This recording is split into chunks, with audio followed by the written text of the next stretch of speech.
We're not gonna go very fast nor furious. We ain't in no big hurry, don't reckon. No, I'm just glad to be out here.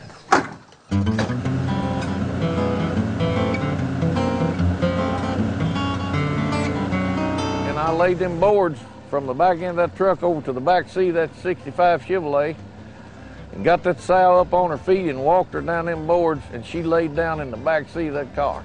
Man, she was real pregnant. I took her to the house and got her in the barn, and the next day she had 18 pigs. Anything on it, might ought to hit it with a stick or something. Oh, Gar probably got him off there. I put out a few limb lines. I see one up there. It's a good feeling when you look down that river and see them limbs shaking. I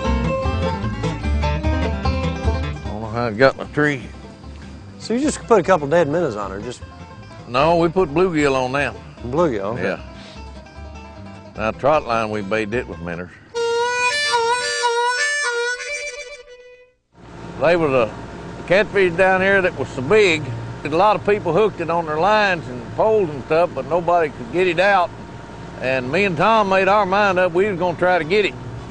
Shot one of my aunt's big white goose and used it for bait, put it on that hay hook, throwed it out in the river and tied it on a big willow tree.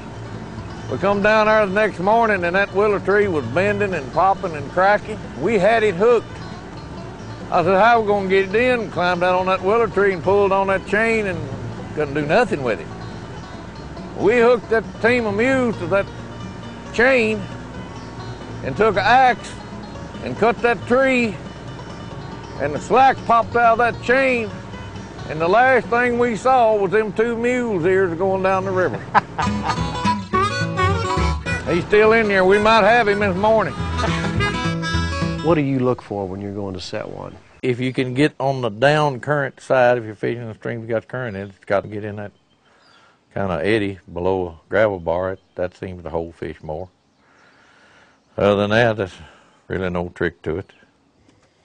Even my luck won't be nothing on there. Yeah, there's something on there. Mr. Flathead. Well, that's some good eating right there.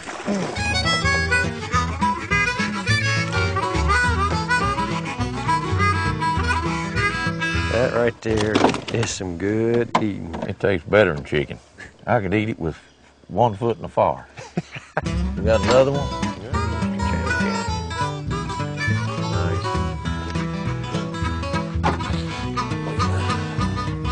Nice. 50 hooks is all you're supposed to put on a trot line, and that's a whole lot of hooks. You're supposed to check them every 24 hours. That's a good thing, be fair to the fish.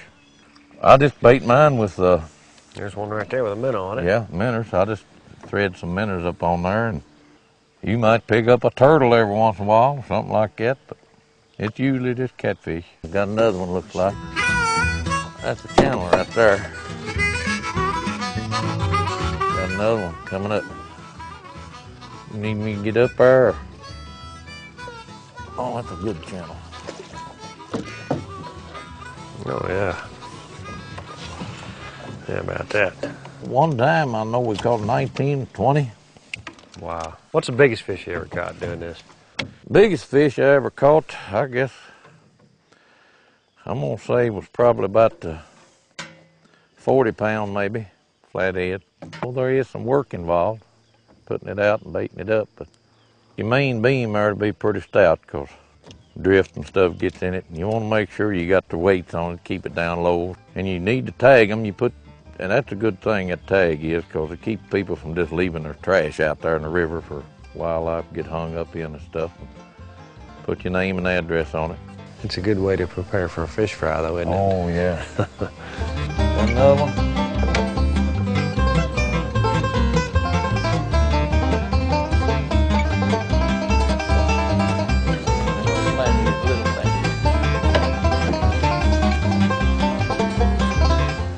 It's getting to be a pretty good mess right there.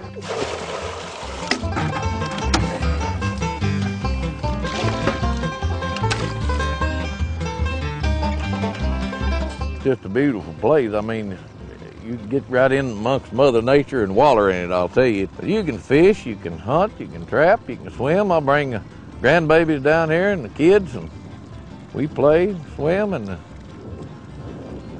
it's just lucky. I just feel blessed and lucky to be able to do it.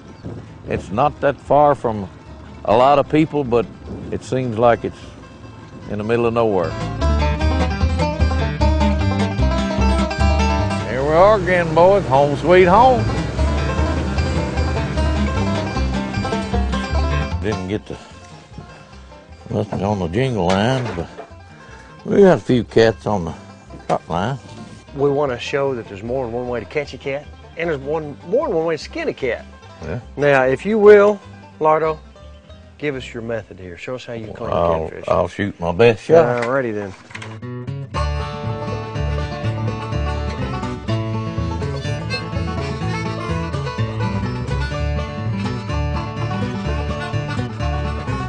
You hug that backbone and get as much meat as you can. Once you get right about here, you can just go right on through, and then you trim with a pointy knife down to where you feel that rib cage come up there, and then you got to start kind of trimming around that rib cage. And you get a pretty good sized cat like this one.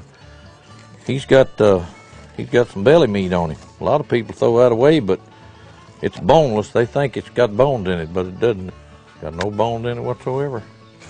And that same method there you can use on just about any fish, can't you? That's right. Yeah, you can flay just about any fish that way. Get done, you've got a big chunk of boneless meat. Ain't bad for one trot line. It's kind of a lazy way to fish, you know, in a way, and it ain't as much fun as catching them on a pole, but it's a whole lot of fun when you reach and grab that trot line, feel it, of the morning, check it, feel something. You can fill the freezer up real quick.